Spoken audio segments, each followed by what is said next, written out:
प्रणाम। गणेश जी का आगमन अब कुछ ही दिनों में होने वाला है। आप सभी जानते हैं कि ओंकार स्वरूप श्री गणेश जी जब भी हमारे घर में आते हैं तो सुख शांति और समृद्धि ही लेके आते हैं। वैसे तो गणेश जी बुद्धि के देवता माने गए हैं, लेकिन गणेश जी का जब भी हमारे घर में आगमन होता है तो वे आते समय यश प्राप्ति, स्वास्थ्य, प्रतिष्ठा, सम्मान, ये सारी चीज़ें अपने साथ लेके आते हैं। तो हर भक्त अपने घर में गणेश जी की मंगल मूर्ति लाने से उनकी साधना, अर्चना, आराधना, उनकी पूजा, ये सारी व्यवस्था अच्छे से हो, इसके तामझाम में जुड़ जाते हैं। आपने देखा होगा कि महाराष्ट्र में तो काफ़ी बड़े बड़े मंडल होते हैं, जिसमें सभी जो रहने वाले लोग होते हैं वे सभी एकत्रित होके अच्छे से गणेश जी का आगमन करते हैं, उनकी साधना और पूजा करते हैं। जो लोग गणेश भक्त हैं, यानी जो गणेश जी में बहुत ही विश्वास रखते हैं, ऐसे लोगों के लिए तो ये 10 दिन मानो दिवाली जैसे ही होते हैं। सारी तैयारियां अच्छे से हो रही है, नहीं हो रही है, जो जो चीज़ें गणेश जी की पूजा में लगती है वो अच्छे से मिल रही है या नहीं, ये सारी चीज़ों में बहुत धीरे और काफ़ी अच्छे से ध्यान देते हैं। तो आप सभी जानते होंगे कि जब गणेश जी का आगमन होता है तो सबसे पहले हम अगले दिन गणेश जी की मूर्ति अपने घर में लेके आते हैं और फिर दूसरे दिन उसकी स्थापना करके पूजा अर्चा करते हैं। लेकिन मुझे मेरे गुरुदेव ने इस साल बताया कि तू जब भी वीडियो करेगी श्री गणेश जी पे तो एक चीज़ ज़रूर बताना कि जब भी आप गणेश जी की मूर्ति अपने घर में लेके आएंगे तो हमारे घर की चौखट को पवित्र करना बहुत ही ज़रूरी है। तो आप जब भी गणेश जी की मूर्ति लेके आएंगे तो उससे पहले आपके घर की जो महिलाएं हैं उन्हें कहिएगा कि अपने घर की चौखट को अच्छे से साफ़ कर ले, पवित्र कर ले। एक वीडियो मैंने घर की चौखट पे बनाया हुआ है कि कैसे घर की चौखट को साफ़ करना है और पवित्र करना है, तो वो आप देख सकते हैं। तो उसके बाद जब गणेश जी घर आएंगे तो अच्छे से मूर्त देख के पंडित जी घर आते हैं, फिर अच्छे से उसकी पूजा होती है। तो सारी तरीके से जैसे परंपरा चलती आई है वैसे हम पूजा तो करते हैं, लेकिन आज इस एपिसोड में मैं आपको बताने वाली हूँ कि पूजा करते समय हम जो गणेश जी को 21 पत्रियों का अर्पण करते हैं, यानी आप सभी को पता होगा कि काफ़ी वनस्पति हम उन्हें अर्पण करते हैं। उनकी पत्री जब हम पूजा के लिए सामान लेने जाते हैं तो फूलों के साथ वो पत्री भी हम लेके आते हैं। तो काफ़ी लोग ये जानते नहीं हैं कि 21 पत्रियों में कौन कौन सी वनस्पति का समावेश किया जाता है और क्यों गणेश जी ने ये पत्री को धारण किया हुआ है, कि हम गणेश जी को जो 21 पत्रियाँ अर्पण करते हैं। तो इस विषय पे अगर आप कोई जानकारी लेना चाहते हैं तो आप मुद्गल पुराण या फिर गणेश पुराण इसे पढ़ सकते हैं, क्योंकि उसमें अच्छे से जानकारी दी गई है कि क्यों गणेश जी ने ये 21 पत्रियाँ धारण की। वैसे तो ये जो पत्रियाँ हम अर्पण करते हैं गणेश जी को, ये सारी आयुर्वेदिक वनस्पति है, यानी इनका आयुर्वेद में बहुत अच्छे से इस्तेमाल होता है और कुछ मेडिसिनल यूज़ जो हमारे शरीर के लिए बहुत अच्छी है, इसीलिए शायद गणेश जी ने ये आयुर्वेद का ज्ञान भी हमें मिले और उनकी अच्छे से साधना हो, इसीलिए ये 21 पत्रियाँ चुनी होंगी। तो ये 21 पत्रियाँ अर्पण करते समय हमें कौन से मंत्र बोलने हैं? जी हाँ, काफ़ी जगह मैंने देखा है कि लोग फूल के साथ वो 21 पत्रियाँ लेते हैं और उन्हें अर्पण भी कर देते हैं। कुछ लोगों को पता भी नहीं होता है कि कौन सी 21 पत्रियाँ हमें लेनी है, लेकिन हर एक पत्री का अपना महत्व है और वही पत्री जब हम गणेश जी को अर्पण करते हैं तो उसके साथ अगर हम वो मंत्र बोलते हैं तो वो ज़्यादा हमें फ़ायदा देता है। वैसे तो ये पत्रियाँ अर्पण करने के पीछे एक हमारा भी उद्देश्य रहता है कि जब भी गणेश जी हमारे घर आते हैं तो हम यही इच्छा रखते हैं कि मेरे मन में जो भी मनोकामनाएं हैं, जो भी मैं चाहता हूँ या चाहती हूँ, वो गणेश जी इस साल तो ज़रूर पूर्ण करें। इसीलिए फिर हम लोग अच्छे से पूजा करते समय हम अपने मन की बात और आराधना गणेश जी को कहते हैं। कुछ लोग अपने नौकरी के लिए कुछ मांगते हैं, कुछ लोग हमारा व्यवसाय ठीक से चले, कुछ लोग यश प्राप्ति के लिए बोलते हैं, कुछ लोग अपने स्वास्थ्य के लिए प्रार्थना करते हैं, कुछ लोग अपने घरों में सुख शांति बनी रहे, इसीलिए महिलाएं भी गणेश जी को काफ़ी आराधना करती रहती है। तो ऐसे ये सारी चीज़ें करते समय ये जो पत्री है ये खास महत्व रखती है। मुझे एक बार मेरे माताजी ने बोला था कि अगर किसी को संतान प्राप्ति नहीं होती है तो पहले से कहा जाता था कि अगर संतान की प्राप्ति के लिए अगर कोई महिला मनोकामना रखती है तो बिल्व पत्र ज़्यादा से ज़्यादा गणेश जी को अर्पण किया जाता है, क्योंकि शिव और पार्वती के ये जो पुत्र हैं गणेश जी, तो शिव जी को भी बिल्व पत्र बहुत ही पसंद है, तो उनके जो पुत्र हैं गणेश जी उन्हें भी बिल्व पत्र उतना ही पसंद है। तो संतान प्राप्ति के लिए बिल्व पत्र अर्पण किया जाता था। अगर वृद्धि चाहिए व्यवसाय में तो उसके लिए पहले मानदार रुई, यानी जैसे हम हमारे हनुमान जी को आंकड़े के फूल चढ़ाते हैं या उसकी पत्री चढ़ाते हैं, तो वैसे ही सफ़ेद रंग के जो फूल रहते हैं जिसे हम कहते हैं मानदार रुई, तो उसे भी ज़्यादा अर्पण किया जाता है। यानी हर चीज़ के लिए वो पत्री हमें बताई गई है। अगर स्वास्थ्य का आप ध्यान रखना चाहते हैं और स्वास्थ्य अच्छा रखना चाहते हैं तो इस साल गणेश जी को ज़्यादा से ज़्यादा अर्जुन वृक्ष की पत्री आप अर्पण कीजिए, और उसके लिए जो मंत्र मैं बोलूँगी वो मंत्र बोलते बोलते आप वो पत्री अर्पण कर सकते हैं। तो चलिए देखते हैं कि कौन सी 21 पत्री और उसके मंत्र कैसे हैं। तो सबसे पहली पत्री है शमी, जिसका मंत्र है ओम ईशपुत्राय नमः शमी पत्रम समर्पयामि। दूसरा है मधुमालती, ओम गणाधिपाय नमः मालती पत्रम समर्पयामि।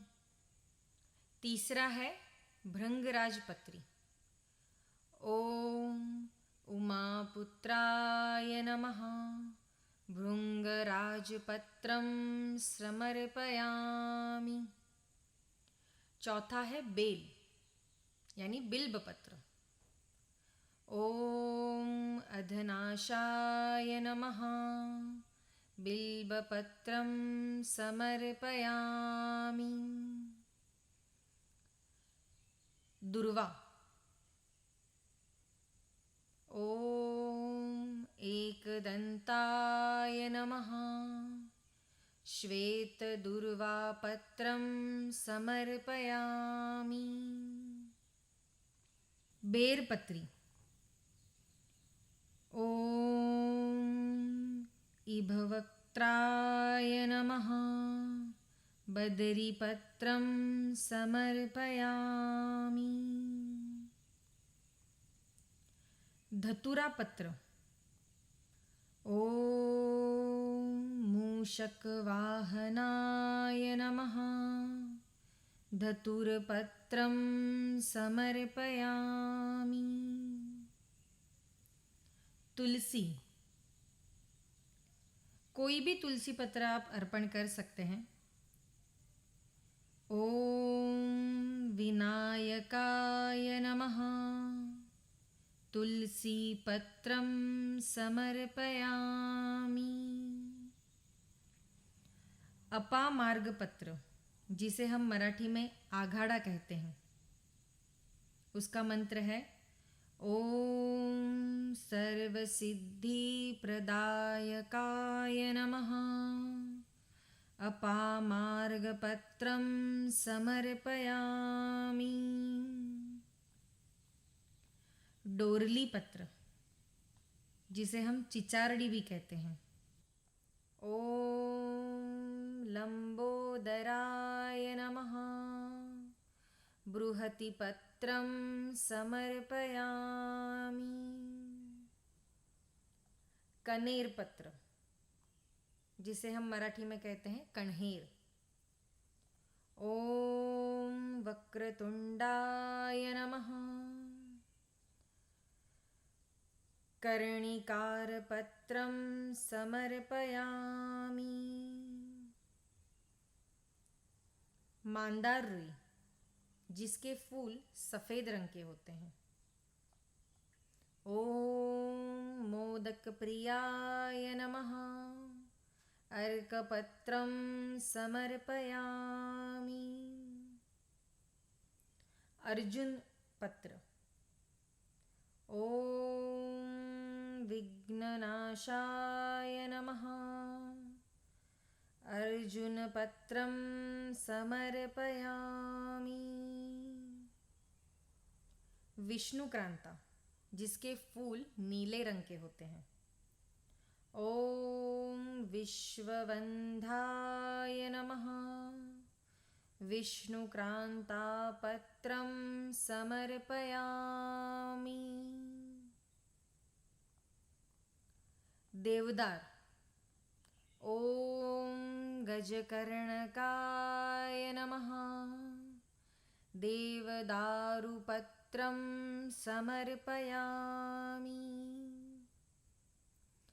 अनारपत्री, ओम अमरेशाय नमः। दाडिमीपत्रं समर्पयामि। पीपल वृक्ष, ओम परशुधारिणे नमः। अश्वत्थपत्रं समर्पयामि। मरवा, जिस पत्री का सुगंध बहुत ही सुंदर होता है, ऐसा मरवा पत्र। ओम नागयज्ञोपवीते नमः। मरुपत्रं समर्पयामि। चंबेली के फूल, जिसे हम मराठी में जाई भी कहते हैं। ओम परशुधारिणे नमः। जातिपत्रं समर्पयामि। केतकी, जिसे हम केवड़ा के नाम से भी जानते हैं। ओम विघ्नाधिपाय नमः। केतकी पत्रं समर्पयामि। अगस्ती हादगा, ओम विद्याप्रदाय नमः। अगस्तीपत्रं समर्पयामि। तो ये 21 पत्री और उसके मंत्र। ये 21 पत्री के अलावा भी आप उंबर, पीपल, वड, कमल का फूल, कवंडल या फिर दर्भ, इसे भी आप गणेश जी को अर्पण कर सकते हैं। तो जैसे मैंने 21 पत्री के नाम और जो मंत्र आपको बताए हैं, वो सारे मंत्र आप अच्छे से उसका उच्चारण सीख लीजिए और वैसे ही एक एक मंत्र बोलते समय वो पत्री आप गणेश जी को अर्पण कीजिए। और फिर देखिए इस वर्ष आपको आपकी मन की जो भी मनोकामनाएं हैं वो कैसे अच्छे से पूर्ण होती है, और गणेश जी भी हमारे घर जब आएंगे तो कैसे अच्छे से प्रसन्न होके जाएंगे। जैसे हम अच्छे से गणेश जी को घर लाते हैं, वैसे विदा करते समय भी मन में दुख तो होता है, लेकिन अगले साल गणेश जी जल्दी हमारे घर आए, इसीलिए हम प्रार्थना भी उतने ही मन से करते हैं। तो इस साल ये सारी गणेश पत्री आप एकत्रित कीजिए, मंत्र के साथ उसे अच्छे से अर्पण कीजिए और फिर मुझे बताइए कि आपको इससे क्या फ़ायदा हो रहा है। कुछ लोगों के घर में 1.5 दिन के ही गणपति होते हैं, कुछ लोगों के घर में जब माँ लक्ष्मी यानी गौरी माता आती है तो उतने 5 दिन के होते हैं, लेकिन कुछ लोगों के घर में पूरे 10 दिन भी गणेश जी बैठे हुए होते हैं। तो जिनके घर में 10 दिन है वो 10 दिन अच्छे से पत्री उन्हें अर्पण कीजिएगा, या तो फिर कहीं भी जहाँ गणेश जी बैठे हुए हैं वहाँ पे जाके आप पत्री अर्पण कर सकते हैं। लेकिन इस साल ये कीजिएगा ज़रूर और फिर मुझे बताइए कि आपके घर में आपको क्या फ़ायदा हो रहा है। अपने बच्चों से भी ये चीज़ करवाइए, क्योंकि गणेश जी हमारे बुद्धि के देवता हैं, तो बच्चों के लिए तो सबसे ज़्यादा ये चीज़ महत्व रखती है। तो उन्हें भी अगर हम बचपन से ये चीज़ सिखाएंगे, अच्छे से मंत्र बोलना सिखाएंगे, तो अपने भविष्य में भी ये परंपरा चलती रहेगी और उन्हें भी उसका फ़ायदा होगा। तो चलिए मिलते हैं अगले एपिसोड में। आप सभी को गणेश चतुर्थी की खूब खूब शुभकामनाएं। अच्छे से गणेश जी घर लाइए और हमारे आश्रम की तरफ से, हमारे ओम स्वामी समर्थ साधना केंद्र की तरफ से आप सभी की मनोकामना पूर्ण हो, ये हम गणेश जी को प्रार्थना करेंगे। तो मिलते हैं अगले एपिसोड में। ये सारे जो मंत्र हैं वो हम इसकी ऑडियो भी करने वाले हैं, तो आप वो ज़रूर सुनिएगा और फिर मुझे बताइए कि आपको ये मंत्र कैसे लगे, उसका उच्चारण भी आप अच्छे से कर पाएंगे। इसीलिए ये ऑडियो रिकॉर्डिंग मैं करने वाली हूँ, तो वो ज़रूर सुनिएगा। और इस चैनल को सब्सक्राइब करते रहिए। वीडियो को लाइक और शेयर भी कीजिए और कमेंट भी कीजिए। धन्यवाद।